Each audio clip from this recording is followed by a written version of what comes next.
Hello everyone and everything, and welcome back to more Hollow Knight. In the last episode, we completed the Delicate Flower side quest, largely considered to be one of the most difficult things to do in this game. And in this episode, we are going to start seriously exploring the Queen's Gardens. Starting with something a little bit ostentatious down here in the bottom of this room. This door here, which, judging by some nearby signage, leads to a stag station. We're going to see if we can get our way to the other side of it. And before we go too far ahead, I do want to show that I am using some charms that I basically never use, just for the sake of it. So I don't anticipate us running into too many issues today. Ooh, that's a new enemy. What's that one called? A Loodle! It's not exactly as good as a Hormp, but it's up there. Okay, these guys are hitting me a lot. That's alright, though. I've got the Thorns of Agony taking them down for me.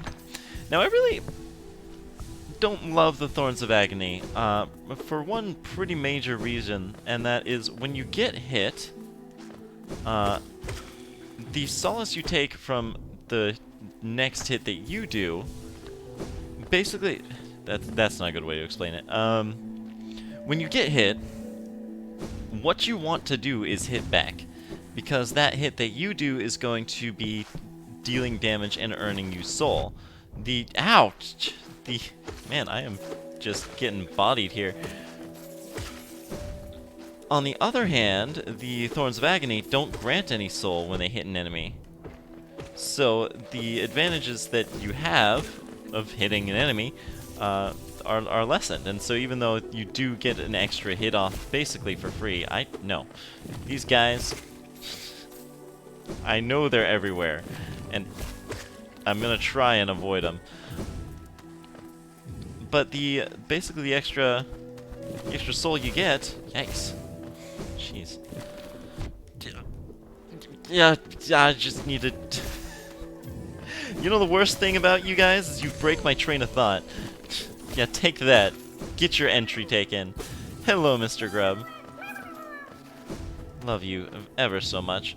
Now, going all the way up this alcove, we see something pretty interesting. These white tendrils, almost looking like fronds made of light, are things we have seen once before, basically on the entire opposite edge of the world. Way over in the Kingdom's Edge. Get out of here. Train of thought derailers.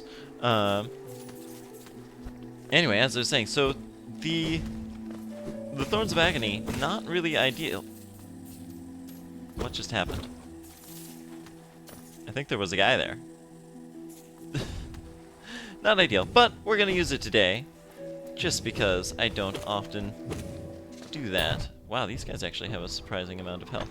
It does have a really generous hitbox, and it does, of course, have its applications. I am just very OCD about being at full health. Nice duck grabbing the Hollowness seal. I don't even know if that reduces your hitbox. It looks like that was just so comedically perfect, that scene. It's like just leaning down to pick something up right as a sniper takes a shot or something. Have I taken down a single Loodle without getting hit? Get out of here. I don't think I have. Alright. So yeah, this area is very treacherous. It's the last one we haven't really gone through. And it may as well be considered the last main area. The enemies here are so strong. The enemies here that are weak are super plentiful. I don't know what I'm looking around so thoroughly for. There's no secrets in this room. Alright, there's that counts, I guess. But right up here, the Queen is coming! I've been waiting so long, and now she's almost here. I feel like I'm about to burst. I've kept it safe, this sacred garden. I've kept it safe for all this time, and soon the queen will return and teach me to fly. Shall we wait together, stranger? Shall we play together?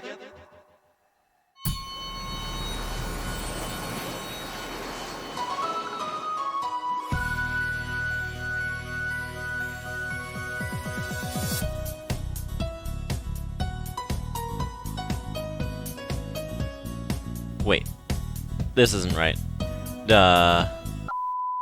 Okay, Marmu!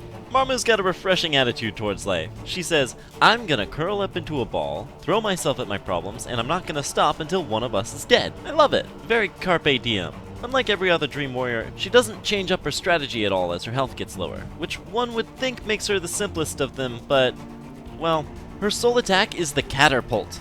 She'll curl herself up into a ball and launch herself at the knight, bouncing off surfaces, being highly susceptible to nail knockback, and basically careening all over the dang place. Here's the problem. This attack's physics are downright volatile.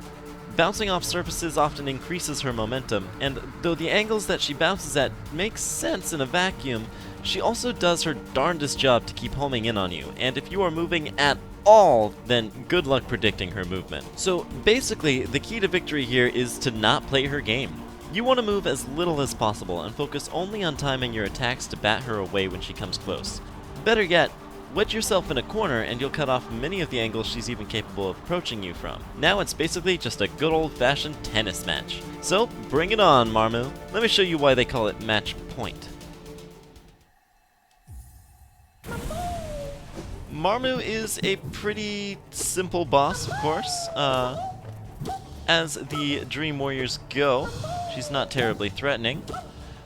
But what's odd is just how much of a different personality she is from the others. They've all been pretty distinct, of course. I mean, I am Gorb. Gorb, ascend with Gorb. None of them can be described the same as any others, but the others definitely all at least seem to earn the name Warrior. Gorb is just so much more playful, although she does take credit for defending the garden. Perhaps that was a role she fulfilled in life. But pretty dang simple there.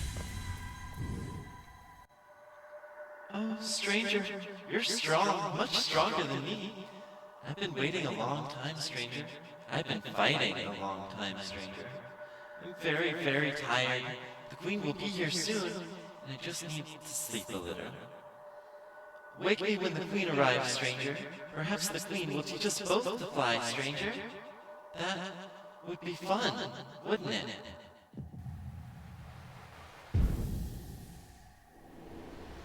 Very childlike.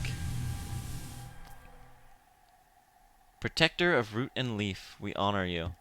So yeah, she must have been pretty strong, but her personality, she seems so innocent. An interesting dichotomy, of course. Now we are on the other side of where we wanted to be. Man, there's a lot of little moss creeps. Let's see, is this right? Yes, it is. Falling down from the wall. Let's call our friend.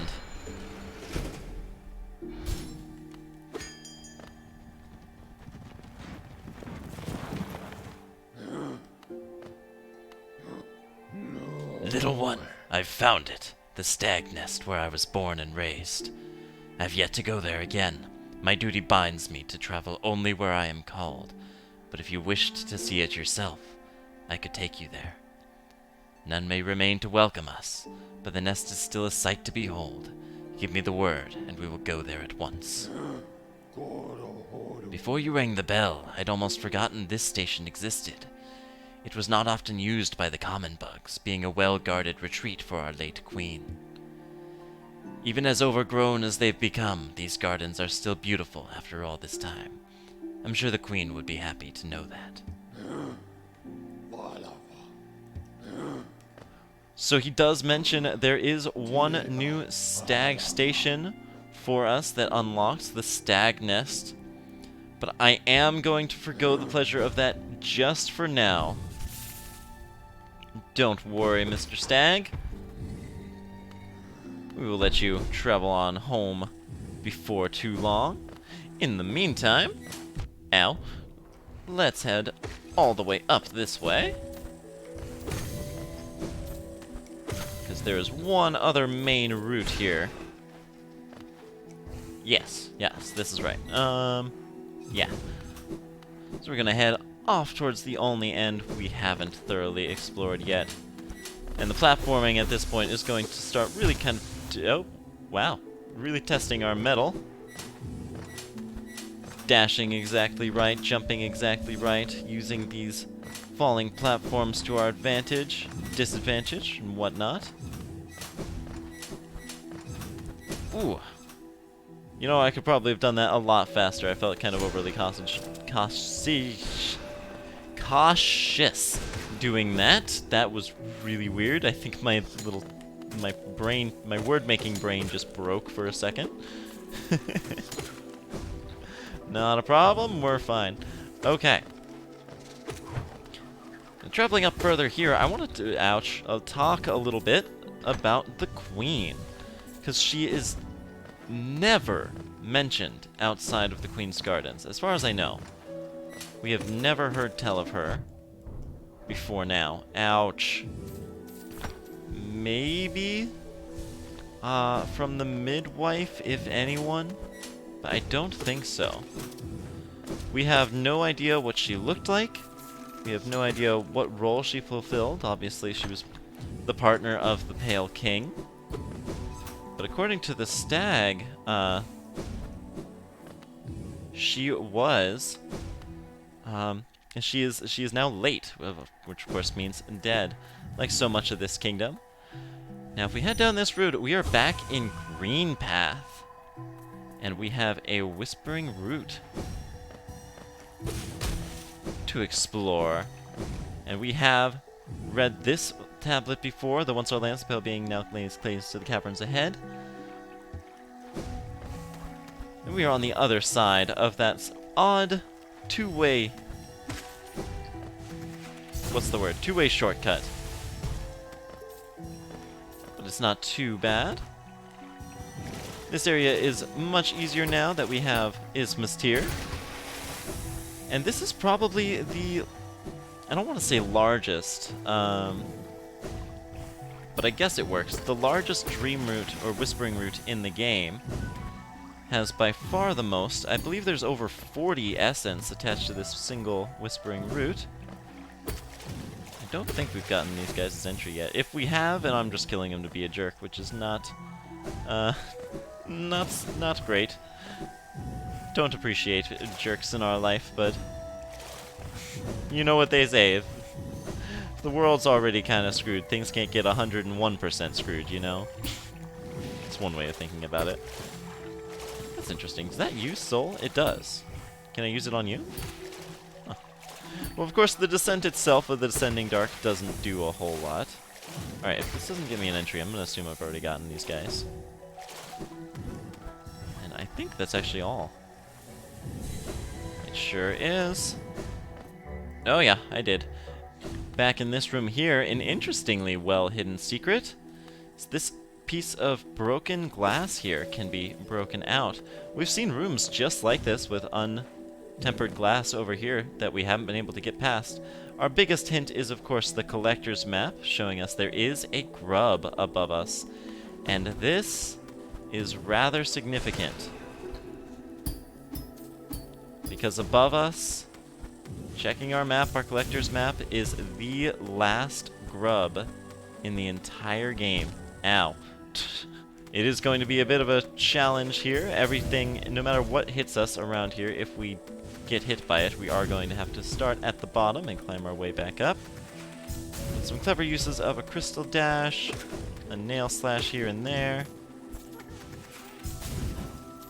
Double jump. Careful. And we got it. Get the achievement Metamorphosis for releasing all 40 grubs. I do wanna point out, in the last episode I gave a whole little breakdown about everything that's included in percentage.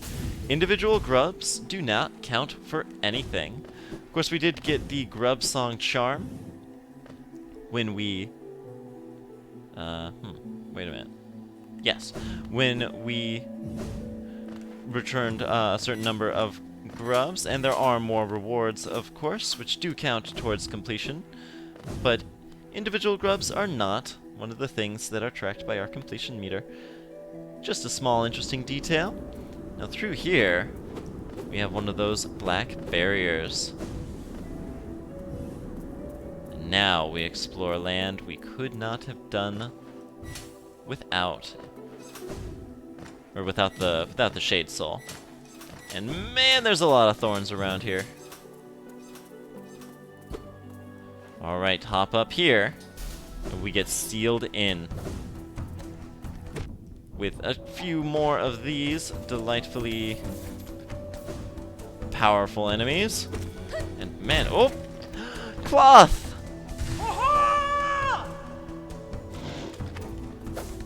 It seems she's found her courage. And she's here to help us take on some of the strongest enemies in the game, including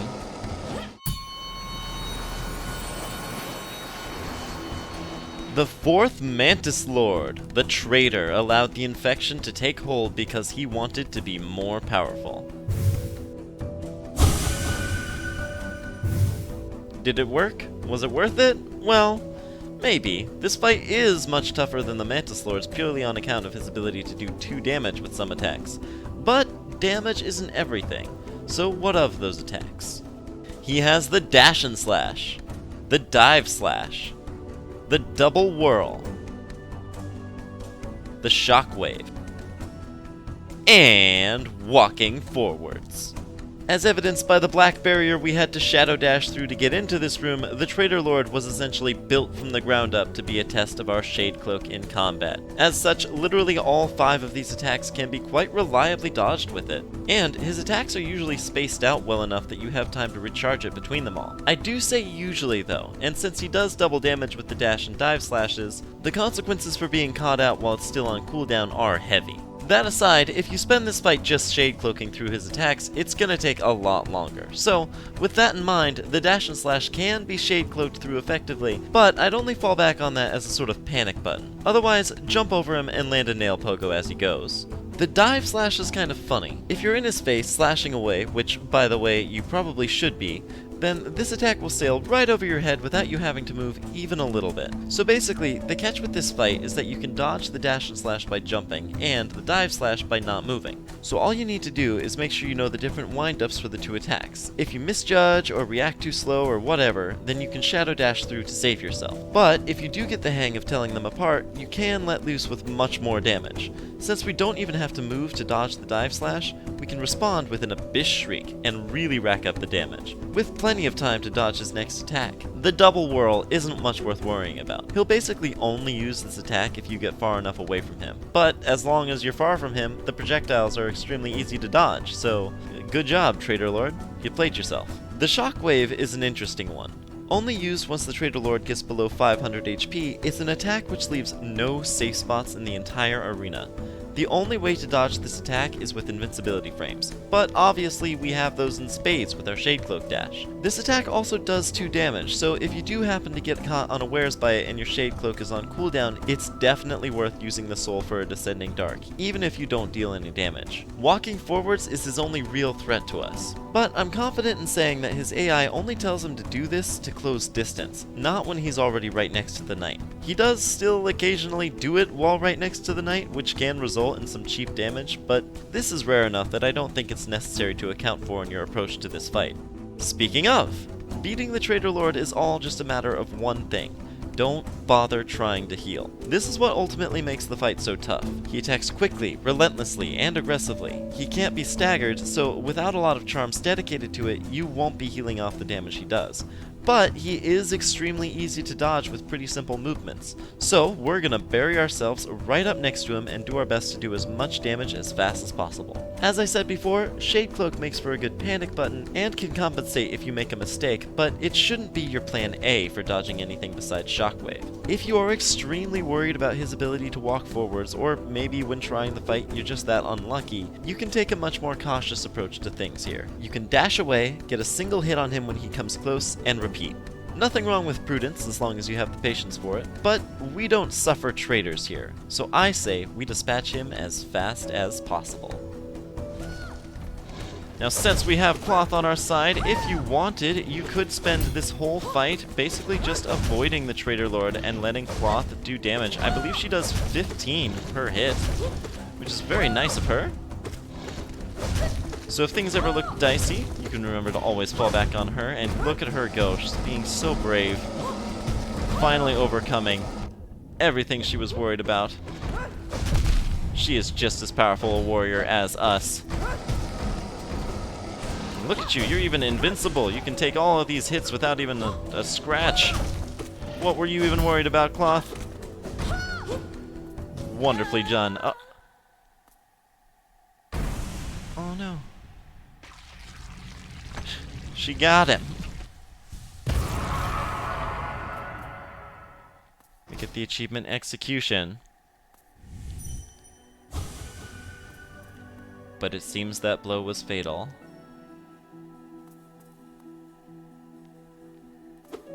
It's always the question, live a coward or die a hero.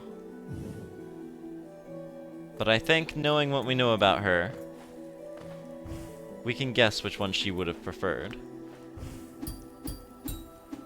Don't believe there's anything up there. In the meantime, let's travel on. We find the other side of that room we were overlooking when we found that grub. It's odd, it looks almost like a nest, or maybe an egg.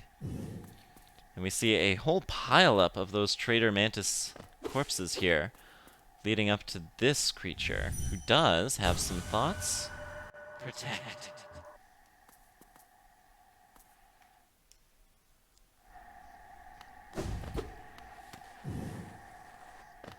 And what have we here?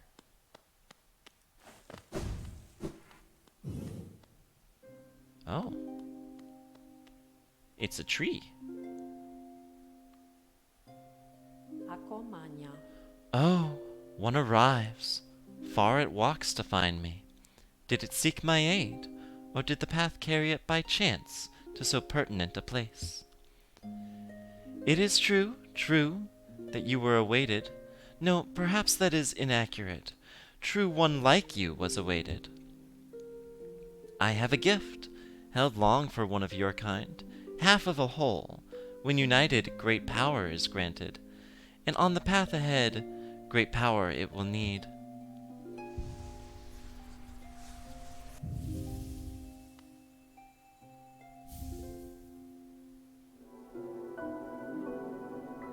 We obtained the white fragment, half of a whole, apparently.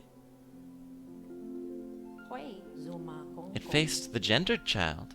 She's a fierce foe, strong in mind and body, striking reflection of her mother, though the two were permitted little time together. I never begrudged the worm's dalliance as bargain. In fact, I feel some affection for the creature birthed. If your paths were ever to align, I imagine you might gain yourself a powerful ally. Within my roots, the weakening of the vessel I plainly feel. Only two obvious outcomes there are from such a thing. The first is inevitable on current course. Regression, all minds relinquished to that pernicious plague. The second I find preferable, and would seek your aid in its occurrence. Replacement. I implore you, usurp the vessel. Its supposed strength was ill-judged. It was tarnished by an idea instilled. But you are free of such blemishes. You could contain that thing inside. I'll offer fair warning. The vessel may itself be weak, but it is much empowered by that force within. To claim its role requires strength of some magnitude. Prepare yourself before attempting the task. Prepare well, but don't dally. Were the vessel to break prematurely, that plague would unleash with rage and power built of ages chained. And that's all she has to say to us. But So it can access the mind, and the seal shall break before its blade. the White Lady is the Queen of Hallownest. Apparently, the stag was mistaken, and she just dropped a whole bunch of lore on us. She mentions so many things. The gendered child refers to Hornet. Her mother refers to the beast. The dalliance she talks about is the bargain that we've already heard about, where the beast asked for a bargain from the king. She wanted an heir by him. Cloth. Well, now that was something. A true battle of mighty warriors. So intense, so climactic, it's really everything I could have hoped for. Thanks for all your help, my friend. For a tiny bug, you set a valiant example. We'll meet again. I'm sure of it. Be on my way soon. Nola is waiting, and I'm done down here. Just savoring the moment a little longer. Cloth's spirit is my main argument that dream nailing spirits is not a good idea. And let me show you why. If we leave the room, yep, and come on back, she is gone. Of her own free will, she has moved on without the need of our dream nail. It's something they can do. I'm not confident enough in my knowledge of the inner workings of the spirits to say that that's the inevitable conclusion that any spirit can find themselves in. But it's reason enough for me to let them all be at their peace. Yet, jeez. Dang it. Jeez, I'm gonna die. Grr, we made it. Okay. Other things that the queen mentioned. She talked about the vessel, its weakening, the force he holds inside, and the fact that apparently his weakness is some sort of idea instilled, some sort of blemish he had. He was overestimated for the task. Apparently we are free of whatever flaw that was, so the ending we got isn't exactly just repeating the cycle. It would be ideal for us to take his place, or at least according to this creature, strong enough to understand when something's prodding their mind. All those creatures are generally considered quite wise, so perhaps we can trust her, but difficult to know. In the meantime, that is going to do it here for this episode. We knocked out all of the Queen's Gardens, which is absolutely wonderful, and got our last grub. So many great things in the next episode. Well, I think I'll let it be a surprise. See you guys then.